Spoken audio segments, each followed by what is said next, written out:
Okay, so a couple of things that can be helpful to you if you're moving to Toronto is that you can not really be unemployed over here. What I mean by that is that even before I moved in here, I thought of doing this DoorDash and Uber Eats, which is nothing like Zomato and Swiggy that we have in India. So it's pretty much simple. I mean, till we get a proper job, I just wanted to try out how it is, because I saw multiple YouTube videos on how you can do those Uber delivery and basically earn better than what we get on the base pay over here in Toronto. So I tried doing that. So I thought this would be helpful to you. So now a couple of things is DoorDash is pretty simple. You don't have to register your vehicle or anything.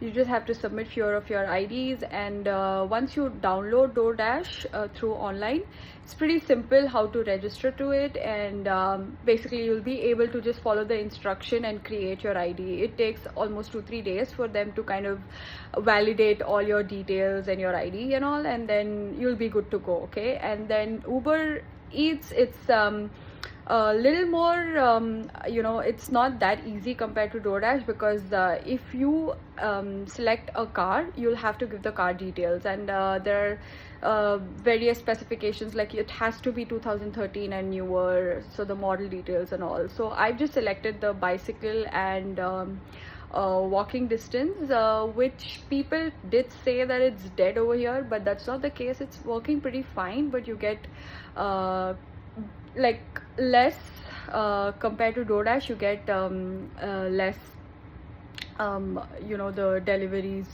options on that. So yeah, again, it's simple. You just have to download the DoorDash app and the Uber Eats app, and you'll have to basically follow the instructions, scan your ID, and just face recognition, photos and stuff, and your ID will be created. And then the settings are also easy. You will know how to use the application. If not, you have a lot of multiple YouTube videos where you can just go through and see how it works and what's the interface. If you don't want to deliver one of the things, then what's the option to cancel it and stuff like that.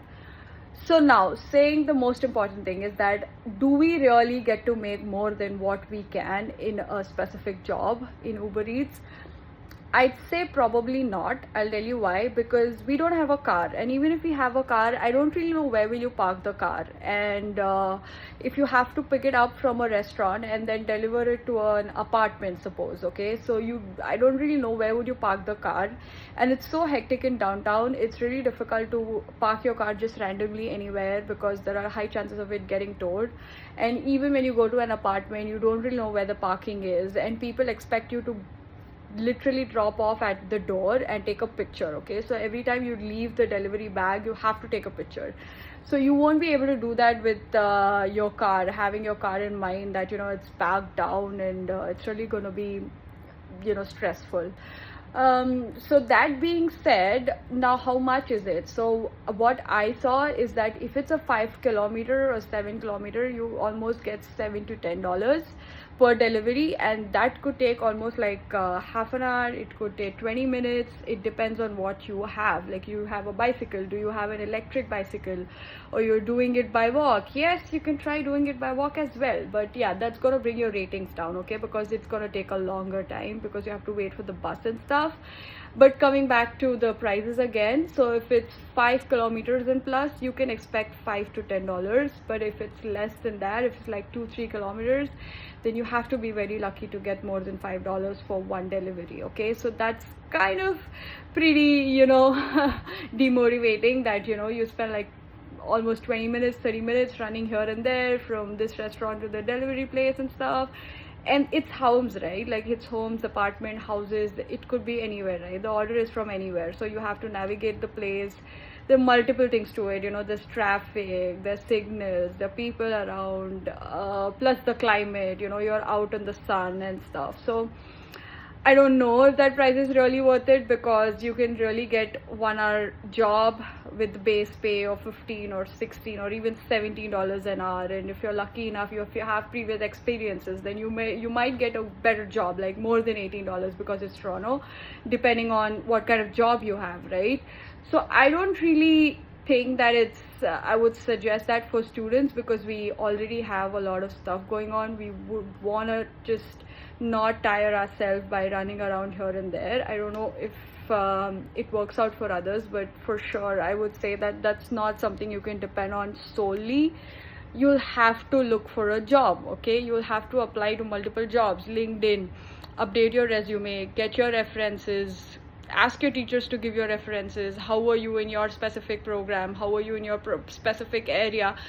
Get specific details, okay? And then combine it with your resume. Keep that as your front picture, I mean the front document as your resume, and only that's gonna get you a job, okay? So I got the job in my clinic because I was working in a clinic before and I had the reference, so I put the reference list first and then my resume, and I was able to land a job here. And that's kind of really such a relief, because I could not depend on Uber. It's really tiresome and you don't really know how much you will make in a day, okay? It's very unpredictable. In a day you can make 56, to a second day maybe 100, or maybe even a 30 just by 2 hours. So it's really unpredictable, and it's just kind of a hobby or a part-time thing that you can do during a weekend, or maybe after your job after 5 or 6 p.m. like you just want to go around because the sun is really late. It sets very late here, like around 9. Even it's 9, it's like, it's practically, there is daylight outside, so you just go and you want to do like for 2-3 hours. Maybe you might be able to make like $20 or something. So you cannot really expect high on that. So that being said, now I'm going to tell you what prices are for the electric bikes and what did I do, okay? So I was confused that do I buy a car or do I get a cycle, or what do I do, okay? Am I going to depend on Uber? Am I going to relocate? There were multiple things that happened in my case, which could also be your situation. But one thing for sure you have to remember is just take your time, okay? Just don't rush up things. Write down, think before you invest money on anything, okay? Because it's really hard, okay? It's as a student. So just think multiple times, take suggestions, think about it over and over again, and only when you know the pros and cons, and if you see that okay, it's really going to be helpful, only then go for it, okay? So that being said, the prices over here for an electric bicycle, okay, it's basically it's gonna last the whole day in one charge. And there is a repair and run, the shop name, at Queen Street, or maybe at Spadina, I'm not sure, but repair and run, okay? So you just go there and there are multiple bikes that are there. It ranges from 2,300 to 3,000 CAD, okay? So it's a lot, okay? It's really expensive, and if you're 100% sure that if it's going to be helpful to you in your daily commute and for your work, then go ahead, just get a cycle. But also remember, there's winter, right? I mean, there's not always summer over here. It's soon going to be winter, and 5 months are just going to fly, so it's really cold. I don't think you can use your bicycle outside, okay? So you really have to think before getting a bicycle. Now that being said, the second thing is car. Now car, again, multiple things. Where will you park it? Do you have a parking area? Does your landlord allow for a parking? Okay? And in downtown area, where is the parking? I mean, it's huge, right? Car is not a small thing. You can just leave it anywhere. So you have to be pretty confident about all that. And then the last thing is, I'd say, what model are you getting? Are you getting it for finance? So if you're getting it for finance, what's your loan amount going to be? So there are multiple things that you have to think about before buying a car, okay? And then the last option that was like kind of okay to me was my electric scooter. So I got an electric scooter, and it's from 9boat, and it basically is one charge and it runs all day. And I got that because I wanted to travel using that solely in downtown area, and I'm not gonna get a bus pass and stuff. So that's the reason it worked fine for me, and that's the reason I got it for 1,500 with the phone holder, with my helmet, and yeah, I mean, basically 1 year warranty, and it's good. It's really good. Like, it has 3 modes: eco, drive, and sports. And if it's on drive, I can like go up to 25 kilometers, which is really good. And then if it's sports, I can maybe go just a little more than that. And if it's eco, then it's like 12 kilometers an hour, and I think it's perfectly fine. It just depends on what kind of road it is, what kind of area it is, how long am I driving it for. So it's it depends on multiple factor. But yeah, I just got it. I'm like, even if I'm going to use it for 5 months, just to go to my work and just to go to my college, I think that'll be helpful before the winter hits, right? So yeah, I just got it. I don't know, I thought a lot about it. Am I doing the right thing and all? And I still think that did I do the right thing or not? But then yeah, I've just got it. I mean, I think it should be good for me. So just try to look up for that, okay? If that is okay to you, if that's something that you want to invest in, if that's gonna be helpful to you, so you know, you can do that. And your Uber and DoorDash, I definitely would suggest that you do it. You create, and during your free time, if you really think that you don't really have anything to do, you just want to go out, you want to see places, plus also make money, I think it's a good option, okay? There's no way in just creating a profile and having it handy, right? There's no compulsion that you have to log in every day and just kind of do the deliveries and all. It's just that you have something handy, right?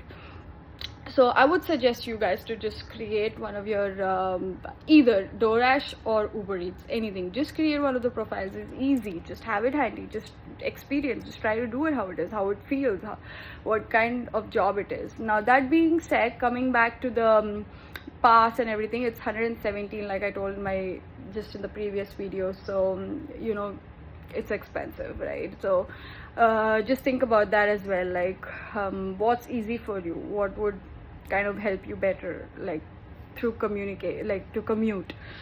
So that being said, I have this thing which is basically you can get it online, and this is the whole route. So the yellow line there is the line 1, which is the subway, and line 4 is like the line 2 to Spadina to Kennedy and stuff like that. And so that's the basically subway route and all the street cars and all that. So you will get this online if you just type the subway line in Toronto, and you'll get all the details. And yeah, basically I just thought I'll get that. That will be helpful for a new person who's coming here, because that's really important, or else you'll be lost, like which way to go, how to find the route, what is the next stop. So there are multiple things, and you'll really go crazy for like 2 days and 3 days, maybe even a week, till you get to know what it is. So those are the 3-4 things.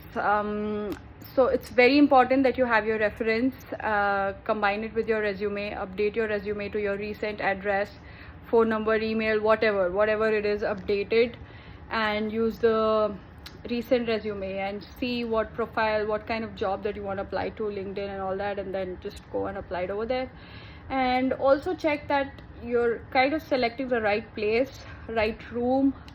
You know, it's really hard to find for the right amount. Like suppose you want a single room for 800 in downtown, no, I don't think that there is any. You'll have to share, that's how it is. So yeah, just see which college you want to apply for, and how is the accommodation part over there, and how is it, like how are the people that you're going to stay with, and try to just calculate your expenses for relocating. How much savings do you have, how many expenses you have, all that. You kind of have to think about all of it, and then make a decision like where exactly you want to apply. Now next thing I'd say is I know coming to Canada and kind of studying abroad is a dream, and it looks really unnatural, and something that, you know, you must be lucky or something to kind of experience that or have a life. But the truth is that you have to mentally prepare yourself that you have to do everything on your own, okay? I mean, I know that the consultancies and everyone will tell you this, but I must say that I really thought that, okay, I got everything on my own, and I'm very pampered. Back home, I've literally done nothing. So when I moved in here, it gets very lonely and it gets very difficult at times, okay? Because you have to do everything, okay? It's not just utensils, it's not just your laundry, it's not just washing plates or cleaning your room or small chores, but then it's a lot more than that, okay? You have a lot more than that, like cooking, running here and there. You have to be fit and fine. You have to mentally prepare yourself that you're going to be alone. You have everything to yourself. All you have is internet, mobile phone, and people around that you can ask and try to find out. So that's important. Try to communicate, try to find out whatever your question is, try to find out best solutions for that. Okay, talk to people, see how it works. Because when I downloaded Uber and DoorDash, I was standing there from 8 a.m. to 11 outside McDonald's, and I didn't really know what I'm doing. So I had to talk to someone like how does it work, how much do you think you make, and that's how you will know, even the bus pass and all. You have to talk to people to know what exactly it is and how that city specifically, how it works, what's important, what's not important. Even if it's not making friends, but it's better you just try to communicate and get most of it. Okay, people are most likely gonna reply to you in a very elaborative way, because people over here are kind of helpful. So yeah, they're just gonna tell you everything. Okay, and it's good as students that we ask, we try to communicate as much as we can and get to know more details, be it job opportunities, be it related to co-op, what are your course programs, what courses can you do to basically kind of help scale up, what is important here, what areas are there lagging, how is health sector over here, whatever the question is. So that being said, it's really going to be hard. Okay, it's not going to be easy leaving your family behind, and then, but it also depends on your focus. Like, what's your goal, what do you want to do, what's the reason you're here, and then I think you'll be sorted. So there are times that you'll be lost, there'll be ups and downs and stuff like that. You may not even have friends. Okay, so you just have to keep going. And I just wanted to say this because I'm gonna make this video to help people, like even before they're coming here or trying to think to come to Canada. I just want to share my journey, how it is, so that at least if I can help someone over there making like small videos and kind of help them communicate, like someone's there you can talk to, right? I mean, I'm there to answer whatever I know from my experience or whatever I can get the information from, because I didn't really have anyone when I was home, and when I wanted very specific questions, I didn't really have anyone online over there. Even if I put in the comment section and all, I didn't really expect a lot of the famous ones to kind of reply to my specific questions, right? So I kind of want to be there, not for the popularity or having a million or zillion followers and stuff. No, I'm just here to basically kind of help the genuine questions, kind of clarify whatever the doubts are, be it any process. I just applied for my study permit extension, so what is the process for that, what challenges did I face? So just to cover, just touch base on that bit of it is, you have to download the IM546 or whatever that number is. There's a form that we apply when we apply for study permit, and that wasn't working for me. Okay, I spoke to my friends, I was like, it's not working, I don't know why am I not able to select the city. So the problem is my Adobe is working fine. I mean, I have the updated version for it. So why is it not working then? So the only issue that I had is you have to kind of download that file, okay, and then open it to the Adobe. That's how it kind of works. So you will not get this on YouTube. You will not get this on Chrome, because I was not able to find the answer. So I think this is the answer. You kind of have to download. If it's not working in your system, try to go use the system of your libraries or somewhere else. Okay, but yeah, that is going to give you a little bit of like, am I doing the right thing?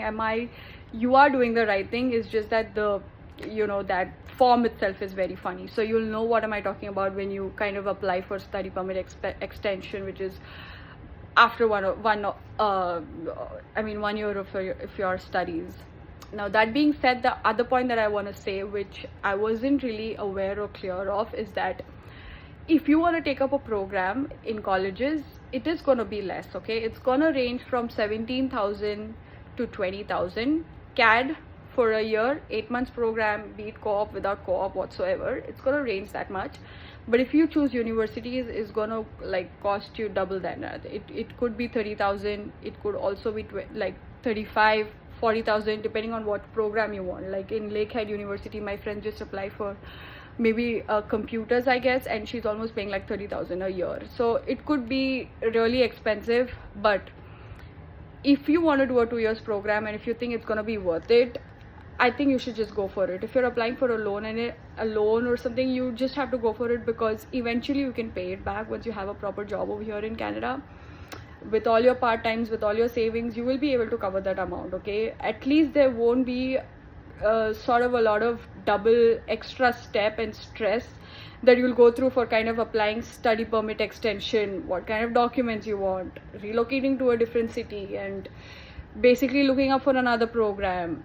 It's a lot, okay? Like it's just gonna be overwhelming because you're new to this place and you're kind of getting used to how it is, how things work here, and switch. It's 8 months done, your part-time's done, you have to switch to a new city. It kind of gets a lot, okay? You might feel like, what am I doing? You might be lost, because this is my personal experience, what I felt.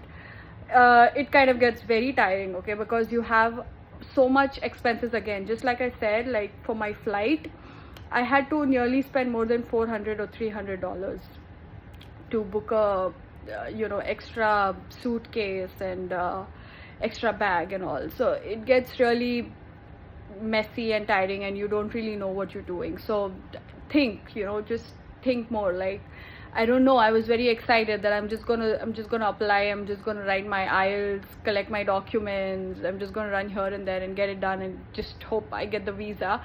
But it's also very important that you speak to your consultancy, be really specific, like what program you want, what are you doing for the next 5 years, what's your aim, which field you want to go to, which field there is a scope for you, where do you think that you might be most useful, kind of making a difference, so all these questions are really important. And I know that there are people of 18-year-old and 17-year-old who are just out of college and they're thinking to study abroad, and they're kind of very young, and you really have to seriously think before just randomly getting excited, because the reality is really different over here, okay? It's not easy, okay? You really have to do a lot of hard work, unless your parents are kind of supporting you. But yeah, I would suggest that you look up more videos, you see what kind of city it is, what kind of province it is, what are the rules.